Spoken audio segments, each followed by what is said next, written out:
Hi friends, welcome back to Just 3 Minutes channel. So already నేను 14-second video upload చేశాను. ఆ video comments turn off ఉన్నాయి, ఎందుకంటే మా అబ్బాయి చేశాడు కాబట్టి నేను బిజీగా ఉన్నాను, అంటే డ్రైవింగ్ చేస్తున్నా, అందుకని చెప్పించాను. సో ఆ వీడియో చూడండి. జస్ట్ ఎలిమినేషన్ అప్డేట్ ఇచ్చాను.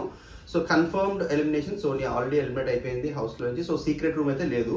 సో అది అప్డేట్. అండ్ దీనివల్ల కొన్ని ట్విస్ట్లు ఉంటాయి. అండ్ నెక్స్ట్ వీక్ నామినేషన్స్ కూడా ఎవరు ఉండాలనుకుంటున్నారు మనం గెస్ట్ చేద్దాం. And next week last week, అంటే వైల్డ్ కార్డ్స్ రావడానికి ముందు లాస్ట్ వీక్ కాబట్టి మోస్ట్ లైక్లీ ఎక్కువ మంది నామినేషన్స్ లో ఉండేలా చేయొచ్చు, ఎందుకంటే డబుల్ ఎలిమినేషన్ ఉండడానికి చాలా ఎక్కువ ఛాన్స్ ఉన్నాయి. ట్రిపుల్ ఎలిమినేషన్ పెట్టి ఒక సీక్రెట్ రూమ్ లో పెట్టడానికి కూడా ఎక్కువ ఛాన్స్ ఉన్నాయి. సో నెక్స్ట్ వీక్ ఎక్కువ మంది నామినేషన్స్ రావడానికి ఎక్కువ ఛాన్స్ ఉన్నాయి. సో ప్రాబ్లీ చీఫ్ కూడా ఇమ్యూనిటీ ఇవ్వకపోవచ్చేమో, ఎందుకంటే చీఫ్ ఇమ్యూనిటీ ఇవ్వకపోతే కనుక నిఖిల్ తో చాలా డిస్కషన్ జరుగుతాయి. చాలా మంది నిఖిల్ కి నామినేట్ చేయడానికి రీజన్ రెడీగా ఉంది, సోనియా విషయం చెప్పి. సో ఆ విషయంలో నిఖిల్ ఖచ్చితంగా నామినేట్ అవుతారు, ఒకవేళ చీఫ్ కి ఇమ్యూనిటీ ఇవ్వకపోతే. ఒకవేళ చీఫ్ కి ఇమ్యూనిటీ ఇస్తే అప్పుడు ఏమవుతుంది కూడా డిస్కస్ చేసుకుందాం. ఒకవేళ చీఫ్ కి ఇమ్యూనిటీ ఇస్తే కనుక నిఖిల్ సేవ్ అవుతాడు, లేదా నిఖిల్ 100% నామినేషన్ తో వస్తాడు. మిగతా వాళ్ళు ఎవరెవరు రావచ్చు నామినేషన్ లో చూద్దాం. 100% 99.9% మణికంఠ అయితే నామినేషన్ లిస్ట్ లో వస్తాడు, ఎందుకంటే ఈ రోజు నాగార్జున గారు క్లాస్ కూడా ఇచ్చారు. అండ్ ఆల్సో కొంచెం మైక్ ఇసిరేయడం, సాక్రిఫైస్ గురించి అన్ని గురించి మాట్లాడతారు కాబట్టి మణికంఠని నామినేట్ చేయడం చాలా ఈజీ. సో మణికంఠని ఖచ్చితంగా నామినేట్ చేస్తారు చాలా రీజన్స్ తో. దాని తర్వాత విష్ణుప్రియ నామినేట్ చేసే ఛాన్సెస్ కూడా చాలా హై ఉన్నాయి. ఎక్కువ యాక్టివ్ గా గేమ్స్ ఆడట్లేదు అని చెప్పి అలాంటి రీజన్స్ అని చెప్పి నామినేట్ చేయొచ్చు, ఎందుకంటే లాస్ట్ వీక్ కూడా నామినేషన్ లిస్ట్ లో లేదు కాబట్టి విష్ణుప్రియ నామినేషన్ లిస్ట్ లో రావడానికి చాలా హై ఛాన్స్ అయితే ఉన్నాయి.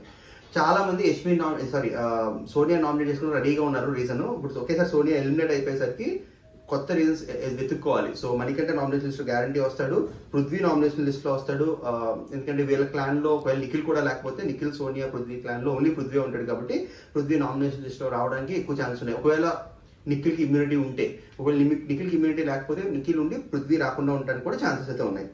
దాని తర్వాత నబీల్ అఫ్రిది నామినేట్ చేయకపోవచ్చు ఎవరు, ఎందుకంటే ఇది చాలా బాగా పొగుడుతారు అండ్ పెర్ఫార్మెన్స్ చాలా ఉంటుంది. సో నెక్స్ట్ 1-2 days లో ఏ పెద్ద గొడవలు జరగకపోతే కనుక నబీల్ ఈసారి నామినేషన్ లిస్ట్ లో లేకుండా ఉండడానికి ఛాన్సెస్ ఉన్నాయి. బట్ నబీల్ పర్సనల్ గా నామినేషన్ లిస్ట్ లో ఉంటే బెటర్, ఎందుకంటే ఓట్ బ్యాంక్ ఇంకా పెరుగుతూ ఉంది కాబట్టి.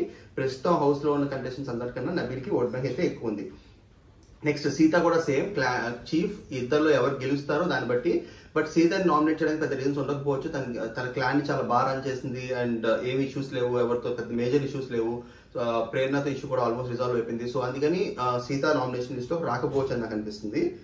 నెక్స్ట్ ఆదిత్య ఓం 99% నామినేషన్ లిస్ట్ లో ఉంటాడు, ఎందుకంటే ఈసారి కూడా తక్కువ సపోర్ట్ ఉందని తెలుసు, ఎక్కువ అందరితో కలవట్లేదు, ఏదో రీజన్ చెప్పి ఆదిత్య ఓం ని నామినేషన్ లిస్ట్ లో తీసుకురావచ్చు. ప్రేరణని కూడా తీసుకురావచ్చు. ప్రేరణ కొంచెం కొన్నిసార్లు మాటలు కొంచెం స్ట్రాంగ్ గా వదిలేసింది కాబట్టి ఆ విషయంలో ప్రేరణని కూడా నామినేషన్ లిస్ట్ లో తీసుకురావచ్చు. సో ఇది నేను అనుకుంటున్న నామినేషన్. యష్మి కూడా నామినేషన్ లిస్ట్ లో ఉంటాను, చాలా హై ఛాన్సెస్. మణికంఠని నామినేట్ చేయొచ్చు, ఎందుకంటే ఆ జెండర్ ఇష్యూ కూడా తీసుకొచ్చారు కాబట్టి ఆ విషయం చెప్పి యష్మి కూడా నామినేషన్ లిస్ట్ లో రావచ్చు. సో ఇది నేను అనుకుంటున్న నామినేషన్ లిస్ట్. మీరేమనుకుంటున్నారు కింద కమెంట్ చేయండి. అండ్ నామినేషన్స్ కన్ఫర్మ్డ్ అప్డేట్, నేను యాక్చువల్ గా ఇప్పుడు యూఎస్ వెళ్తున్నా, సో లేట్ అవుతుంది. సో మండే మార్నింగ్, అంటే ఎర్లీ మార్నింగ్ నేను నామినేషన్ లిస్ట్ అప్డేట్ పెట్టడానికి ట్రై చేస్తాను ఇండియా టైంలో, Monday early morning. First time చూస్తున్న ఛానల్ సబ్స్క్రైబ్ చేసుకోండి, అలాగే వీడియో లైక్ చేయండి, షేర్ చేయండి. ఇందాక వీడియోలో కమెంట్ పెట్టలేని కమెంట్ కూడా ఈ వీడియోలో కమెంట్ చేయండి. Thank you so much, have a good day.